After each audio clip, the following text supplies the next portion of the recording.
জীবনে একবার ঢোকার তৌফিক দিয়েছিলেন, আলহামদুলিল্লাহ।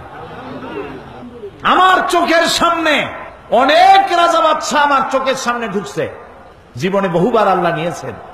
বাইরে দাঁড়ায় এতিমের মতো কাঁদছি যে আল্লাহ এই ঘরটার মধ্যে যদি একবার ঢুকতে পারতাম। কুয়েত এবং ইরাকে যেবার যুদ্ধ বাঁধলো, সেই যুদ্ধের মীমাংসা বৈঠক আহ্বান করলেন বাদশা ফাহাদ। তাতে পৃথিবী থেকে 400 মেহমানদেরকে দাওয়াত দিলেন মীমাংসা বৈঠকে। কেমনে কেমনে আমার মতো একটা ভাঙ্গা ছেড়া মানুষও দাওয়াত পাইল।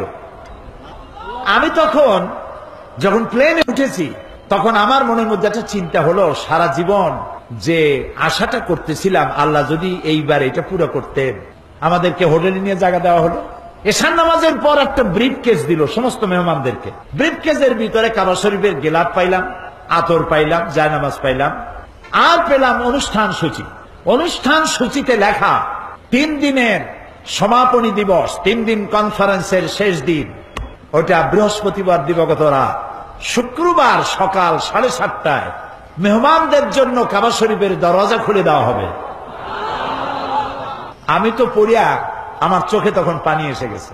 বৃহস্পতিবার রাত্রে সকালের অপেক্ষা আর করিনি, গোসল করে নতুন কাপড় চোপড় পরে সারা রাত তাওয়াফ করেছি, নামাজ পড়েছি, সকালের অপেক্ষা করেছি। ফজরের নামাজের পরই আর্মি এসে ঘিরে ফেলেছে কাবা শরীফ। যারা ভেতরে তাওয়াফ করতেছিল তারা বেরিয়ে গেল। মাতাফের কিছু জায়গা তারা আটকে ফেললো, বাইরের থেকে তাওয়াফ হবে।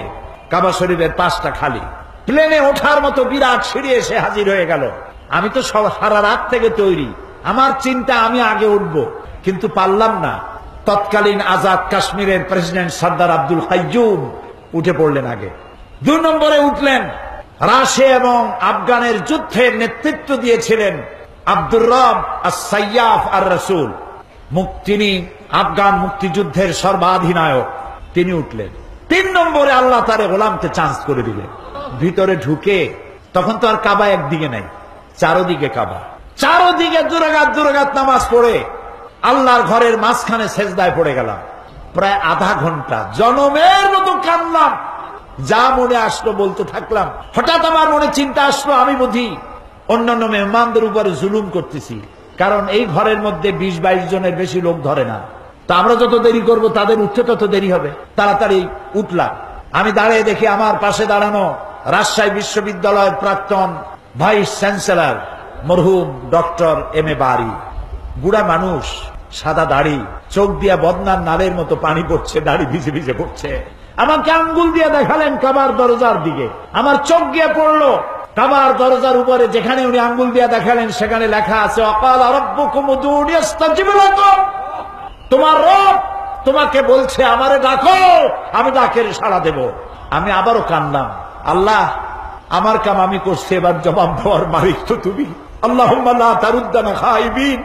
ওর নিচেই দেখি লেখা সূরা কুরাইশ, ফালিয়াবুদু, পুরা সূরা লেখা ফালিয়াবুদু রাব্বা হাযাল বাইত। আমার কাছে মনে হলো যেন আল্লাহ তাআলা কুরাইশদের হাত ধরে বলতেছেন, বেটারা ক্ষুধার সময় যদি খাবার চাও আর ভীতির সময় যদি নিরাপত্তা চাও, ফালিয়াবুদু রাব্বা হাযাল বাইত, এই ঘরের মালিকের ইবাদত কর।